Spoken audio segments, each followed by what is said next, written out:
Anubis, the god of souls and mysterious truths about the Egyptian god of death. In the mythological world of Egypt, among the majestic pyramids and the mummies lying in the sands of time, Anubis appears as one of the most mysterious gods. With the body of a man and the head of a jackal, he is not only the god of death, but also the guardian of souls, protector of corpses, and the keeper of order in the afterlife.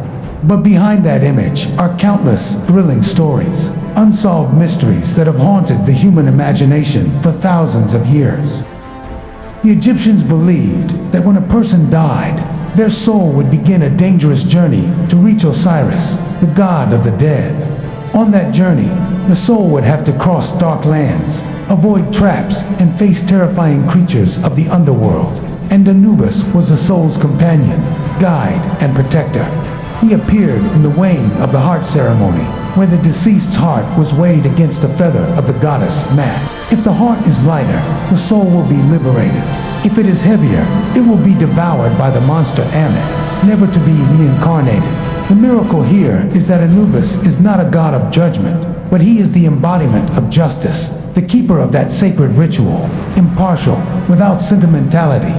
In many carvings on tomb walls and in the Book of the Dead, Anubis always stands near the soul of the deceased, as if to comfort and guide them through the fateful moment.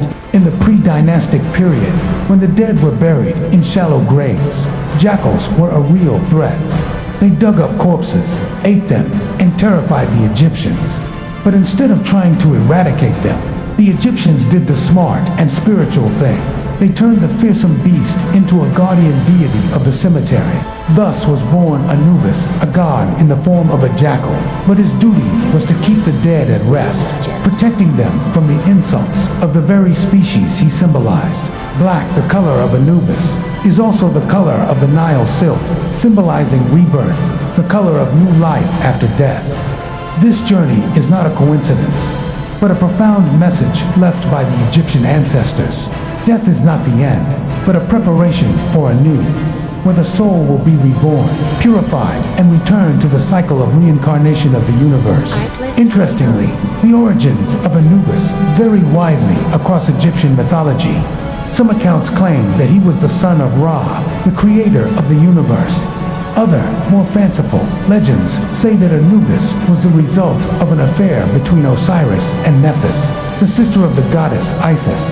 To hide her sin, Nephthys asked Isis to adopt the child, and it was Isis who raised Anubis, making him a symbol of loyalty and protection. This story adds to the tragic image of Anubis, a rejected child who becomes the guardian of justice for both worlds, the living and the dead. In some periods, he was also considered the son of Bastet or Hesat, reflecting the diversity and richness of Egyptian beliefs. In ancient times, Anubis was the chief god of the dead, but gradually, as the Osiris cult grew, Anubis ceded his role as ruler of the underworld to Osiris. However, he still played an indispensable role, guardian of the body, guide of the soul to judgment, and ensure that the mummification ritual was performed perfectly. In particular, when Greek culture was introduced, Anubis merged with Hermes, forming Anubis, a god who possessed both the agility and intelligence of Hermes and the majesty and mystery of Anubis. Even in medieval alchemy texts, Anubis appeared as a symbol of mystical knowledge. Anubis took on a noble mission that no other god could do better, guarding the soul, protecting the body of the dead from wild dogs, beasts, and demons in the desert. The ancient Egyptians believed that in the darkness, when the soul leaves the body, it becomes fragile and vulnerable. It was then that Anubis appeared, his eyes like two flickering blue flames, guiding the soul through the dangers of the underworld. Anubis was also the god who taught humanity the art of mummification. He personally embalmed Osiris when the god was murdered by Seth, dismembered and scattered across Egypt, out of love and respect for his father.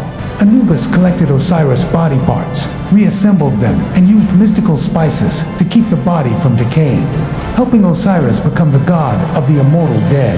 One of the most sacred rituals in which Anubis plays a central role is the weighing of the heart. When a person dies, their soul is led to the temple of Osiris. Before Mat, the goddess of truth, the deceased heart is placed on a large scale, counterbalanced by the feather of truth. Anubis stands by the scales, silently watching, ensuring that justice is done. If the heart is lighter than the feather, the soul will be allowed to enter Aru, the Egyptian paradise, where green pastures stretch endlessly. But if the heart is heavier, filled with sin, it will be devoured by the beast Ammit, and the soul will be erased forever. Anubis does not judge, does not punish, but he is the embodiment of order, of justice that no one can escape. His eyes see through the heart, clearly seeing things that mortals try to hide. It is said that on the night of the black moon, when the souls of the unjustly dead wander between the two worlds, Anubis still silently patrols along the banks of the Nile and the cemeteries. He guides the lost souls, bringing them to the place of judgment, preventing them from being exploited by the evil spirits of the underworld. Half man, half jackal, Anubis was both the fear and hope of the Egyptians. They carved his image on coffins and tomb walls to ask for protection. They called upon him in their prayers at nightfall, hoping for protection on their journey to the afterlife. When Greece and Rome came to dominate Egypt, Anubis was not forgotten. On the contrary, he was merged with Hermes, the Greek god who carried souls across the river Styx to become Hermanubis, a symbol of cultural and religious exchange.